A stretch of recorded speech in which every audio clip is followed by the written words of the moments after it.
بسم اللہ الرحمن الرحیم۔ السلام علیکم ورحمۃ اللہ۔ 40 سال گزر گئے ہیں اس بات کو، لیکن مجھے آج بھی اس دکاندار اور اس دکاندار کے بیٹے کی شکل ہر زاویے سے یاد ہے۔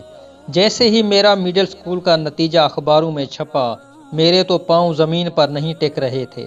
حالانکہ میں نے کوئی مارکا بھی نہیں مارا تھا، بس 8ویں جماعت کو فرسٹ ڈویژن میں پاس کیا تھا، لیکن مجھے کچھ بھی نہیں سوجھ رہا تھا کہ اپنی خوشی کا اظہار کیسے کروں۔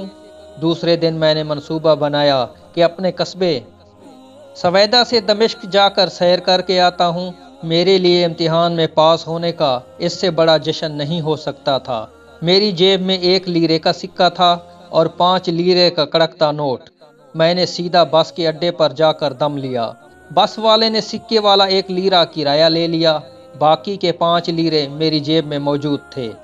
میں نے منصوبہ بنا لیا تھا کہ ان پیسوں سے دمشقی مٹھائی گھر لے کر جاؤں گا اور مزے کروں گا۔ میرا شامی کیک خریدنے کا تو پکا ارادہ تھا۔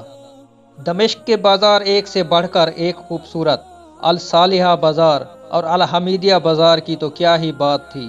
وہیں جابی گیٹ کے پاس مجھے مٹھائی کی ایک بڑی دکان نظر آئی۔ میں نے اندر جا کر دکاندار سے، جس کے پہلو میں اس کا ایک بیٹا بھی بیٹھا ہوا تھا، کلو کیک، کلو برازق اور 1 کلو غرابیہ مانگا۔ لیکن جیسے ہی پیسے دینے کے لیے میں نے جیب میں ہاتھ ڈالا تو جیب خالی تھی۔ میرے 5 لیرے جیب میں نہیں تھے۔ میری حالت دیدنی تھی اور شاید میرے چہرے سے یاسیت بھی نظر آ رہی ہوگی۔ میں نے دکاندار سے معذرت کرتے ہوئے کہا، جناب میں کچھ دیر بعد آؤں گا اپنا سامان اٹھانے کے لیے۔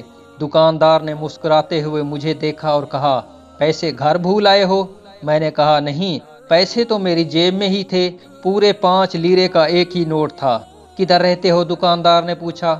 سویدہ میں رہتا ہوں، میں نے جواب دیا۔ اچھا، ادھر آؤ، پہلے ذرا بیٹھ لو، تھوڑا آرام کرو۔ پھر اس نے چائے کا ایک کپ مجھے بھر کر پکڑاتے ہوئے کہا، میرے بیٹے کے ساتھ بیٹھ کر چائے پیو۔ اتنی دیر میں دکاندار نے جو میرا سامان تول کر رکھا تھا لفافوں میں پیک کر کے مجھے دیتے ہوئے کہا، یہ لو تمہارا سامان، جب کبھی دوبارہ دمشق آنا ہو تو پیسے دے جانا۔ میں نے انکار کرتے ہوئے کہا، سیدی میں نے اتنی جلدی دوبارہ دمشق نہیں آنا، اور پھر یہ چیزیں کوئی ضروری بھی نہیں ہے۔ معذرت کے ساتھ میں اب یہ نہیں خریدنا چاہتا، آپ رہنے دیجئے، آپ کا شکریہ۔ دکاندار نے کہا، بیٹے تم دمشق ضرور آؤ گے، اور مجھے یہ بھی پورا یقین ہے کہ تم میرے پیسے بھی ضرور واپس کرو گے۔ اور اس کے ساتھ ہی دکاندار نے اصرار کر کے مجھے سامان اٹھوا دیا۔ میں سامان لے کر شرمندہ شرمندہ دکاندار اور اس کے بیٹے کو سلام کر کے باہر نکلا۔ ابھی چند قدم ہی دور گیا ہوں گا کہ دکاندار کا بیٹا مجھے پیچھے سے آوازیں دیتا ہوا دکھائی دیا۔ میں رک گیا۔ دکاندار کے بیٹے نے مجھے آ کر بتایا کہ ابو کو تمہارے 5 لیرے دکان میں گرے ہوئے مل گئے تھے، لگتا ہے تم نے جب جیب میں ہاتھ ڈالا ہوگا تو نیچے گر پڑے ہوں گے۔ ابو نے اپنی مٹھائیوں کے پیسے کاٹ لیے ہیں اور یہ رہے تمہارے باقی کے پیسے۔ میری خوشی دیدنی تھی۔ کہاں میں ادھار کے بوجھ تلے دبا یہ سوچتا ہوا جا رہا تھا کہ چلو سامان تو ٹھیک ہے، مگر سویدہ جانے کا کرایہ کس سے مانگوں گا، اور کہاں اب یہ ادھار چکتا ہو گیا تھا۔ کسی کے آگے ہاتھ پھیلائے بغیر کرائے کے پیسے نکل آئے تھے اور میں ہلکا پھلکا ہو چکا تھا۔